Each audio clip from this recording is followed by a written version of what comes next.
नमः शिवाय। या देवी सर्वभूतेषु लक्ष्मीरूपेण संस्थिता नमस्ते नमस्ते नमस्ते नमो नमः। आज मैं आपको अति अनगति यानी कि मनुष्य को किस तरह से रहना चाहिए और किस तरह से चलना चाहिए मैं आपको बताता हूँ। ये जो शरीर हमारा है परमपिता परमेश्वर का दिया हुआ एक प्रसाद है ना। और इस प्रसाद को और इस शरीर को समझेंगे तो बहुत कुछ ये शरीर आपको अर्पण कर सकता है। जैसे कि हमारा ये नाक, मुंह, कान, देखने की क्षमता या सुनने की क्षमता, जितना ही कुछ ये मेरे शरीर में जो बना है ये सब परमपिता परमेश्वर का दिया हुआ एक प्रसाद है। अब मनुष्य अपने जीवन काल में 100 वर्ष की आयु है और जैसे उसको चलना है और इस जीवन में बहुत तरह के संसार में अच्छा भी आता है, बुरा भी आता है, कष्ट भी आएगा, दुख भी आएगा, सुख भी आएगा। बहुत सा ऐसा चीज़ है जिसको भव पार करना है। अब इसको पार करने के लिए मनुष्य को अपने शरीर में सबसे बड़ा ऊर्जा क्या चाहिए? पेशेंस। यानी पेशेंस को मजबूत करके ही शरीर ये चलता है ना।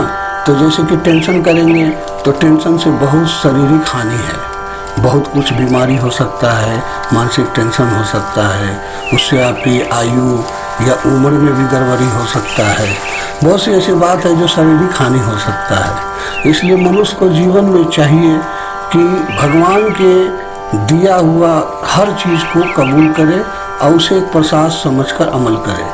जैसे जीवन में बहुत से लोग ऐसे हैं कि उनके जीवन में बहुत कष्ट आता होगा और सोचता होगा कि मैं अपने जीवन में हार गया। नहीं, हारना नहीं है। भगवान स्वयं राम भी उनके जीवन में बहुत कष्ट आया लेकिन उन्होंने हिम्मत नहीं हारा। स्वयं भगवान होकर भी अपना इस जीवन में आकर आप लोग को एक बहुत बड़ा ज्ञान दिए। अगर उनके आचरण को समझोगे, थोड़ा सा अगर देखते भी होगे रामायण में क्या दिखाता है क्या नहीं, सब कुछ दिखाता है, अच्छा भी बुरा भी सब कुछ। इसी तरह हर संसार में, हर युग में अच्छा बुरा दोनों आता है, दुख सुख दोनों आता है, कष्ट भी आएगा, दुख भी आएगा। लेकिन संसार में इस चीज़ों को धरना नहीं चाहिए। भगवान कहते हैं कि देखो अति अनगति, ये कोई भी चीज़ दुनिया में होता है सब मेरे ही मर्जी से होता है। भगवान अर्जुन को समझा रहे थे कि जैसे कि देखो हर कारणों का कारण भी मैं ही हूँ। इस संसार में किसी का कारण से कोई कारण नहीं बनता है। जैसे हर कारण में मेरा ही वास होता है और मैं हर जगह पर हूँ। अच्छा में भी हूँ, बुरा में भी हूँ, अच्छा सुधारने भी हूँ, बुरों को सुधारने भी हूँ। और ये सब खेल है परमपिता परमेश्वर का। और मैं बस यही कहना चाहता हूँ कि अपने जीवन में कभी हताश न हो, कभी जीवन में घबराना नहीं चाहिए। कोई भी चीज़ को अपने भगवान को, जैसे कि आपका कोई काम नहीं हो रहा है तो परमपिता परमेश्वर को ध्यान लगाओ। ध्यान लगाने से क्या होगा कि आपका जो 1 महीना का काम बढ़ने वाला है, वो ना होने वाला है, वो आपको परमपिता परमेश्वर को अकेले ध्यान लगाओगे तो हमको लगता है कि 2-4 दिन में ये काम हो जाएगा। होता ही है। हम संत लोग ये करते हैं, लोगों को आशीर्वाद देते हैं, हम लोग भी ध्यान लगाते हैं, बड़े से बड़ा काम कर देते हैं। जो ना होने वाला भी है वो काम को हम लोग कर लेते हैं। इसलिए जीवन में कितना बड़ा से बड़ा दुख है, दुख को अमल करना चाहिए, भगवान को प्रसाद समझकर अमल करना चाहिए। जैसे कि देखो कितना दुख करके सुदामा ने भगवान के साथ रहते थे और अपने जीवन में बताता था कि वो भगवान के साथ रहते थे तो उनको क्यों दुख हुआ। तो दुख तो एक कारण है क्या, कारण ही भगवान का बनाया हुआ प्रसाद है। इस प्रसाद को अमल करोगे तो आगे रास्ता मिलेगा। भगवान जन्म भी नहीं लिए और बताओ सबरी उसका इंतजार कर रहे थे कि इस रास्ते से भगवान आएंगे। तुमको वो मन ही दे रहे, यानी कि भगवान सब ये चैनल को बनाए हुए थे, बस वो करने वाला भी वो थे, कराने वाला भी वो थे। देखो इतना बड़ा केवट कभी सपना भी नहीं सोचा था कि भगवान को हम ले जाकर पार करवाएंगे। लेकिन देखो वहाँ भगवान मिल गए, उनको उतना आस्था मिल गया और कितना बड़ा काम हुआ।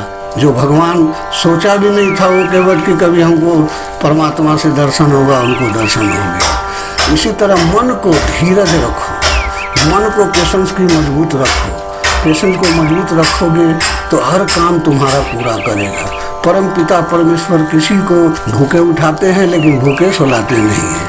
इसलिए परम पिता पर जो ध्यान करेगा उसका हर काम पूर्ण होगा।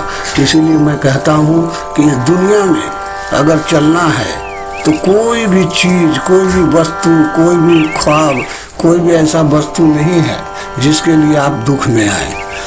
हाँ, आप अपना कर्म करते रहें और कर्म करते करते आप बहुत आगे बढ़ सकते हैं। और इस दुनिया में जोत से जोत जगाते चलो, प्रेम की गंगा बहाते चलो, राह मिले जो दीन दुखी सबको गले से लगाते चलो। थोड़ा एक घड़ी या 2 घड़ी, भगवान कहते हैं कि अगर समय मिले तो मैं 1 मिनट 2 मिनट भगवान के शरण में जाके कुछ शांति प्राप्त करूं और भगवान को मन में, उनके तन में, उनके सहयोग में कुछ अपना योगदान करूं और भगवान को हर चीज़ को, अपना दुख सुख जो भी चीज़ है उनको सुनाऊं और तब परम पिता परमेश्वर आपका बात को जरूर सुनेंगे। इसलिए मैं ये कहना चाहता हूँ कि अपने जीवन में कितना बड़ा से बड़ा दुख आ जाए तो उसे घबराना नहीं चाहिए। मनुष्य को अपना पेशेंस को मजबूत करना चाहिए। जय सीताराम।